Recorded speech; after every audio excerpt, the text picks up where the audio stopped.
Mud, Sweat and Gears action this week is from the recent Caledon 400 National Championship off-road is to Wetstorp, and the scenery typically Free State. A major sheep and cattle farming area that is also home to some well-known horse stud farms. Once a year, the rural tranquility is shattered as the off-road fraternity hit town for the popular Caledon 400 off-road race. Car, bike and quad competitors from all over South Africa streamed into the Wetstorp for what was the penultimate round of the National Series. An interesting situation at the top of the Quad Racer Championship. Going into the Caledon 400, just 4 points separated Jacques Struwik and young KwaZulu-Natal rider Brendan Badenhorst from the CJ Yamaha team. Shown in action here, Badenhorst led Struwik by 3 wins to 1, but picking up points in every race gave Struwik his narrow advantage. Well, today it's all out as quick as you can for the whole day, because I'm only 4 points ahead after Taka stopped, and it's just as fast as you can, for as long as you can, and see how it goes for the day, because Brendan's quick and I must keep up with him today, and I'm going to do my best to do that.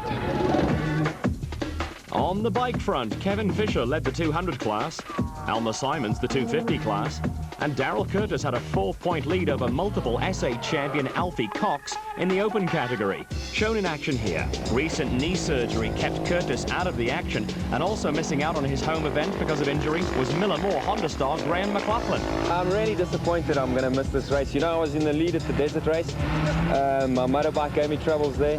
I think I was the fastest guy. I got stuck on the day there, and I really just threw it away. I had a hard crash there, and I was really building myself up since July for this event, and I'm missing it, but that's racing. I think I'll be back next year stronger. There was another tight situation at the top of the Special Vehicle Championship table. Here, current series leaders Shamir Variawa and Bucks Carolyn held a tenuous 7-point lead over Class B competitor Giel Nel.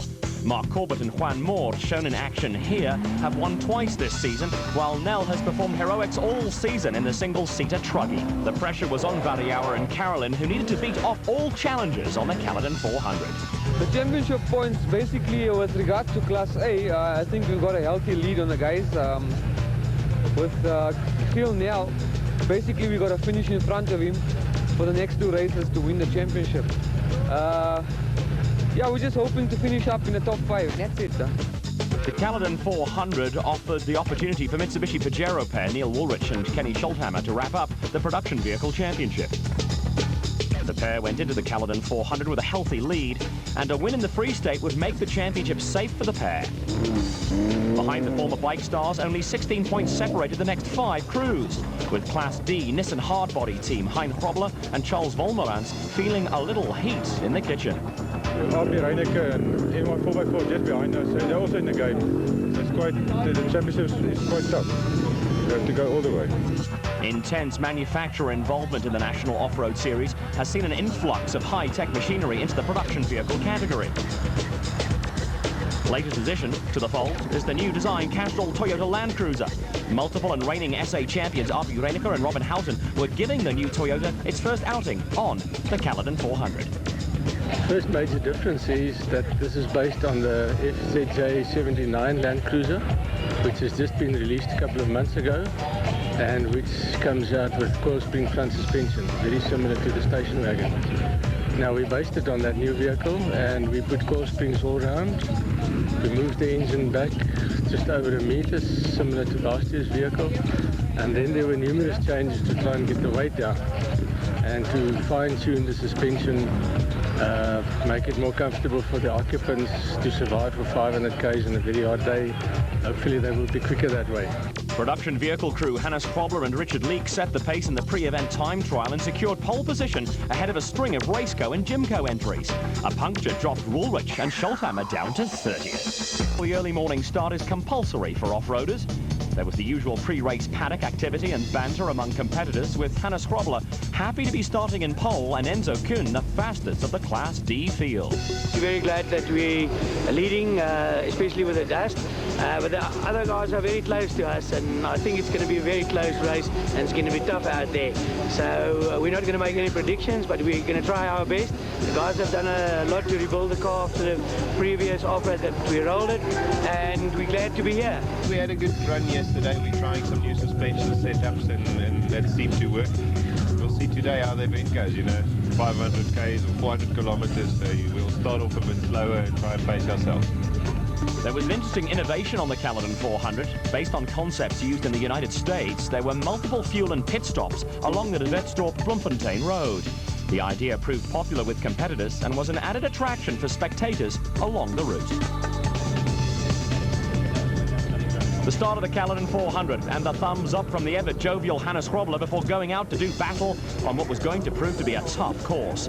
Despite the early starts, off-road events are drawing increasing numbers of spectators. And there was a good turnout when Grobler and co-driver Richard Leek were flagged away in the Nissan hardbody. There's always a little glamour attached to motorsports events, so all round the scenery was pleasant. A second car away were Bevan Berthold and Atang Machachanani in the Speedstick Raceco. And behind them, Berthold's big mate, Brandon Harkus, and Tom Smith in the Finstruck Raceco. Out on the route, Berthold quickly had the bit between his teeth, with the Speedstick Raceco quickly overtaking the Frobler Leek Nissan to move into the overall lead.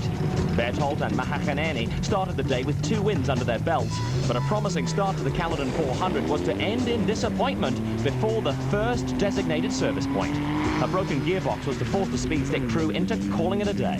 Frobler and Leek also ran into early problems in the Nissan that was completely rebuilt after a big quick-fit 400 crash. 2 punctures in the first 60 kilometers slowed the Nissan's progress, with the pair under pressure from some hard chargers looming up behind them.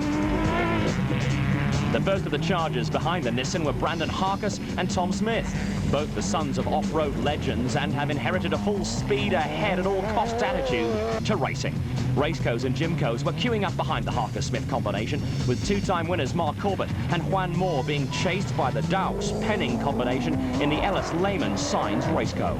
Douse was competing in only his 5th event and has made a big impression this season.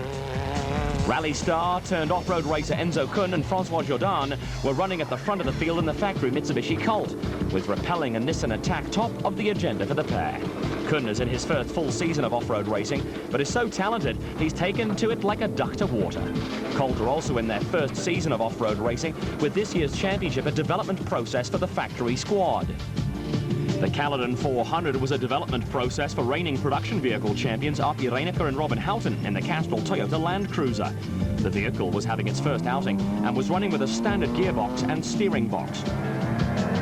The Birkin brothers, Andrew and Chris, were leading Class E in the Toyota Hilux, with the pair fighting a championship battle with Noel Quinn in a Mitsubishi Pajero.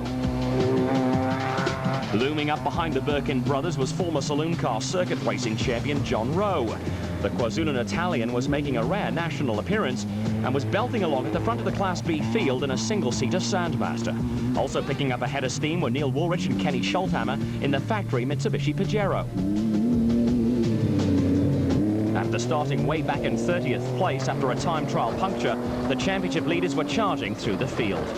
The Works Pajero here, and amply illustrating that overtaking on off-road events can be as difficult as it is on the circuit. Sitting in dust is frustrating for quicker crews who often have to rely on a degree of cooperation from the driver and co-driver ahead of them.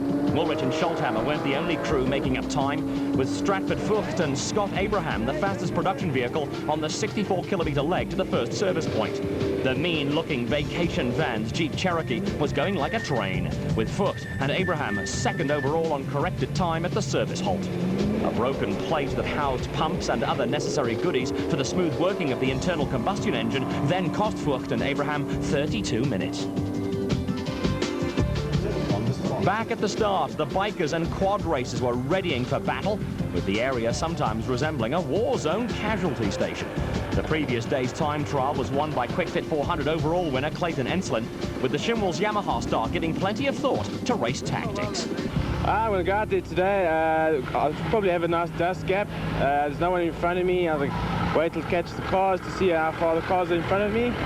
And just take it as that. I'll be probably looking to see where the route is. So the guys might catch me soon, they might catch me late, but I'm going to wait to see who's going to be knocking on my door first and take it from there. All set for the start of the bike categories, with the adrenaline starting to pump as the riders waited for the signal to get mobile. Clayton Enslin was to be followed off the line by Gaz Works rider Jade Goodseat, Quinton Milton on the Miller Moore Honda, Grey Dick on a Suzuki, and everyone's pre-race favourite Alfie Cox on the Natro Freight Castrol KTM. Now enjoying a burgeoning career as an international star, Cox is an automatic favourite to win South African events and was keen to get started. With Clayton Ensslin leading the charge, the Free State countryside was soon dotted with motorcyclists chasing after each other through the bush. Ensslin started the Caledon 400 trailing 250 class championship leader Elman Simons by 18 points and was looking to snatch another win that would further close the gap between the pair. There were plenty of vantage points for spectators along the route, and there was ominous early signs with Alfie Cox quickly picking up a couple of early places to move into third spot. The motorcycle scene in off-road racing has been dominated by Cox for around a decade, with the KwaZulu-Natalian now also able to call on all the experience he's picked up on the Paris-Dakar and other international events. Cox had already moved ahead of Jade Goodseat on the Gaz entry, with another KwaZulu-Natalian and Brendan Crooks getting off to a good start on one of the Millenmore Honda entries. Crooks is the brother of circuit racing star Trevor Crooks and is also a former national circuit racing champion. Also showing up well in the early stages was Eastern Cape rider Andrew Ogden on a KTM. Forward progress was a bit more of a problem from the white combination, with their Toyota finding it a little difficult to get traction. While the whites pondered their predicament, early quad category leader Brendan Bartenhorst went past without any problems and was soon followed by Brandon Martin on the new 5-Star Motors Yamaha. While Bartenhorst disappeared into the distance, the whites finally got the Toyota to go forwards, much to the delight of a big crowd of onlookers. Back to the front of the field with the Ellis Lehman signed Raceco in the hands of Dowse and co-driver Penning in the lead. That was a bit of a turn-up for the books, but chasing after them were Mark Corbett and Juan Moore, who almost came to grief in the Jimco. A little wake-up call for Corbett and Moore, but no harm done in the end as the pair chased after Dowse and Penning. The action at the front of the special vehicle field was hotting up, with Eastern Cape pair Greg Harvey and Boy Stone trying to close in on Corbett and Moore. Harvey and Stone have twice this season picked up second places and were looking for that elusive first win in the Castrol Queen Motor Spares entry. Harvey and Stone were in turn being chased by Special Vehicle Championship leaders Shamir Variawa and Bucks Carolyn in the Cornbake Jimco, with the pair perhaps driving for points rather than an outright win.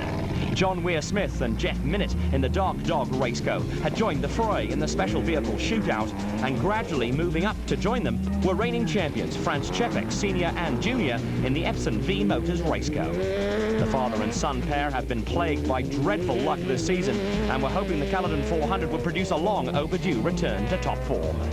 The first of the production vehicles on the road was the N1 4x4 Toyota Land Cruiser of Cliff Wiecheld and Johan Smelberger, with the pair also among the finds of the season.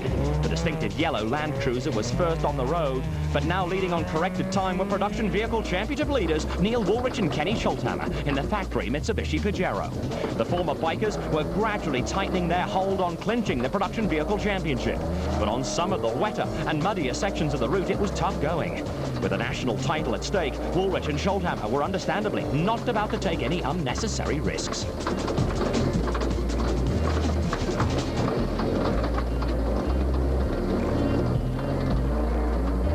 Moving into contention on corrected time were Cliff Barker and Vic Camphor, who won the production vehicle category on the Quickfit 400. The Quadrisure Land Rover was sounding healthy, with Barker and Camphor vastly experienced in the vagaries of off-road competition. Behind the Land Rover, the Nissan Hardbody of Class D championship leaders Hein Probler and Charles Volmerans was gradually losing ground to the factory Mitsubishi Colt of Enzo Kuhn and Francois Jordan. Kuhn and Jordan were running with experimental suspension settings that appeared to be working. The refugees from the rally scene were busy consolidating their Class D advantage, and on a clean run, a single puncture was the only problem reported by the pair. The Toyota Land Cruiser of off-road veterans Pete Haasbroek and Christo Bosch was also in contention for the Class D honours, with the pair going along as steadily as ever. While Haasbroek and Bosch were plugging along, Brandon Harkus and Tom Smith were on a charge after running into steering problems. They were well into the catch-up game when the wheels literally fell off their challenge. Our steering broke after the first pit stop. We hit a square bump, broke the little knuckle off on the steering rack, and obviously it's damaged the kingpins and link pins. Well, there's never a shortage of locusts in the Free State, and plenty to eat for them. And the locusts and Harkus and Smith were bystanders when the advance guard of bikers arrived on the scene. Alfie Cox on the Natro Freight. Castrol KTM now led from Clayton Ensland on the Shimwells Yamaha, but at this stage there was nothing in it. Grey Dick on the big Suzuki 400 was right behind the pair with the trio in sight of each other. It was a case of a Gauteng rider being sandwiched between the two KwaZulu Italians, and not far behind them was Jade Goodseat on the Gas 250, who has performed consistently well all season. There was a small gap between Goodseat and Brendan Crooks on the Millimore Honda 500, with the KwaZulu-Natal Brigade showing up well. The big open category machines are a handful on tighter sections of the course, with extra power having to be balanced by better handling from the smaller capacity machines. Eastern Cape rider Andrew Ogden was going along well on another KTM entry, with Stefan van Pletsen making his presence felt on a Millimore Honda running in the 250 category. Right behind Van Pletsen was reigning 200 class champion Wayne Farmer, who was leading the category on the Russell Campbell Racing Kawasaki. The stranded Brandon Harkers and Tom Smith have now lost interest in proceedings and were having a rest in the shade under the Finstruck Raceco when quad leader Brandon Martin put in an appearance on the 5-star Motors Yamaha. For many, the quad brigade are the unsung heroes of off-road racing, with the big four-wheelers requiring supreme fitness, skill and high levels of concentration. A cloud of dust heralded the arrival of Cornel de Villiers on the Tracks World Bombardier.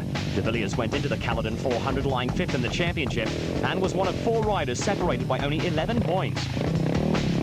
A good finish would not do his championship cause any harm. Championship contender Badenhorst was 4th on the road on the CJ Yamaha and was followed by Louis Boshoff on one of the Sally's Racing Yamaha Banshee entries. But Strubeck was not in the top 5. Refuel and service points on off-road races are a little like life in the army. It's a case of hurry and wait. And then there are bursts of frantic activity where technical crew, family and other helpers try and get competitors back into the fray as quickly as possible. For the lucky ones, service halts are whistle stops. Others are not quite so lucky and valuable time goes ticking by as major repair jobs are carried out under often difficult circumstances. Sort of drama, and there was plenty of that where Mark Corbett and Juan Moore were concerned. The pair looked to be set for their 3rd win of the season, but after the event were excluded from the results for receiving outside assistance along the route.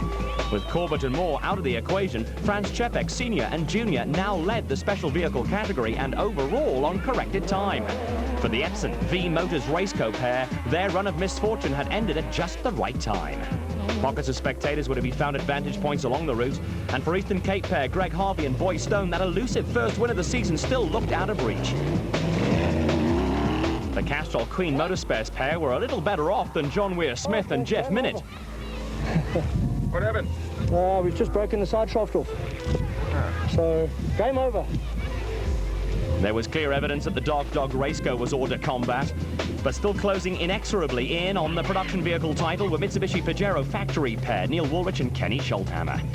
The pair had come up with a clean run that had taken them well clear of Cliff Barker and Vic Camphor in the Quadrishaw Land Rover. Just behind the Pajero on the road were Cliff Wichel and Johan Smalberger, but the Toyota Land Cruiser had also lost time. 2 punctures and a loose fuel line dropped Wichelt and Smalberger down the pecking order, and one of the crews to overtake them was Joubert and Grisa in the crowd-pleasing 4x4 Jojo Tanks VW Beetle, which is powered by a turbocharged Volvo engine. On corrected time, the Beetle was now 4th in Class A. There was encouragement for the Castrol Toyota factory team with Arpi Reinicker and Robin Houghton running 3rd in the production vehicle category. First time out in the new Land Cruiser. Enzo Kuhn and Francois Jourdan were still leading Class D in the Mitsubishi Colt, although a faulty engine sensor played havoc with the Colt's fuel consumption, with the pair forced to refuel 4 times at unscheduled stops. Cliff Barker and Vic Camphor were on their way to another podium finish in the Quadrishaw Land Rover, with a puncture and jack problems costing the pair 10 minutes. From a championship point of view, Hein Grobler and Charles Volmerans were satisfied with 2nd in Class D in the Nissan Hardbody. While in Class E, the Birkin brothers took a win that put them equal on points with the Quinn Mitsubishi Pajero, with only the roof of Africa to come. The Berthold family were also back to their winning ways, with veteran Bodo and son Gary teaming up to win Class B in the M&E Glass Raceco. No prizes for guessing who was leading the bike category, with Alfie Cox on the Natro Freight Castrol KTM gradually opening up a gap on Clayton Ensland as the day progressed. Enslin still led the 250 class on the Shimwell's Yamaha, with Jade Goodseed sticking to his guns on the Gaz entry to move into third place after a typically steady and uncomplicated ride. Just missing out on a podium place was Brendan Crooks on the Millen Moore Honda, with the 200 category still being led by reigning champion Wayne Farmer on the Russell Campbell Racing Kawasaki. On the quad front, Brendan Badenhorst had gradually worn down the opposition. There was a little late hiccup for Badenhorst, but he was around 5 minutes clear of Cornel de Villiers and set to take over the championship lead from Jacques Struvic, who found himself classified among the non-finishers. For the Čepek father and son combination, the wheel was about to turn full circle. After a season they would rather forget, everything suddenly fell into place for the reigning special vehicle champions. Steering clear of mechanical gremlins that have plagued them all season, the pair brought the Epson V Motors Raceco home to a comfortable overall and special vehicle category victory. Well, the spoils of victory in the traditional bubbly flowed as the Čepeks congratulated each other and celebrated a victory that saw them come home ahead of the still winless Greg Harvey and Boy Stone. Championship leaders Shamir Variauer and Bucks Carolyn came home in third place, and a non-finish for Giel Nel now gives Variauer and Carolyn a little breathing space in the special vehicle championship. Yeah, it's been a long time since we've won an event, and we've had a tough year up until now. It's been a tough year with a new car, a lot of teething problems, but we seem to have overcome them all, and we had a great event today. The car just went beautifully. Second overall and first in the production vehicle category went to Neil Woolrich and Kenny Schulthammer in the factory Mitsubishi Pajero.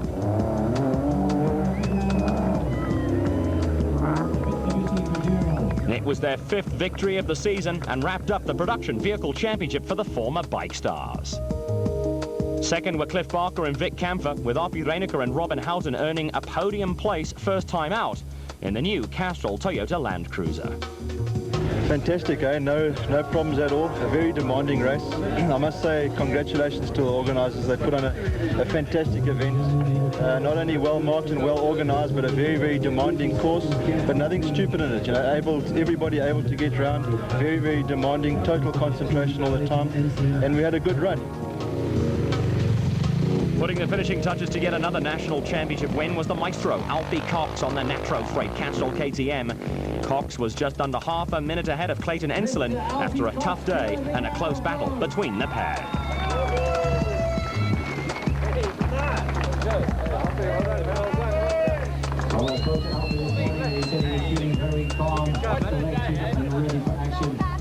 There was delight in the KTM camp as Cox went to the top of the 500 class championship.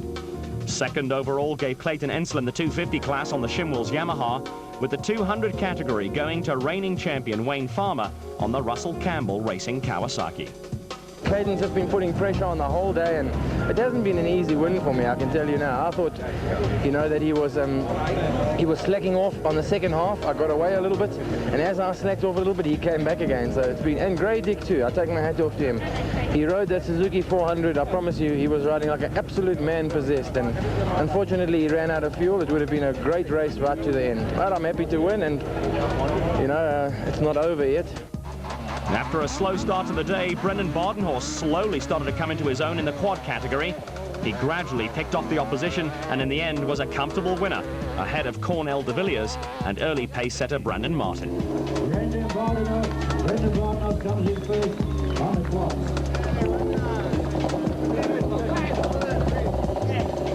There was also a happy reception party for Badenhorst at the finish. The win also took Badenhorst to the top of the championship table, with only the Roof of Africa rally to come.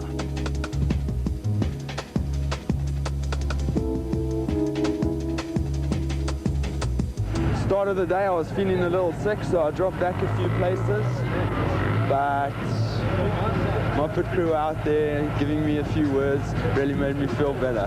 Thank you so much.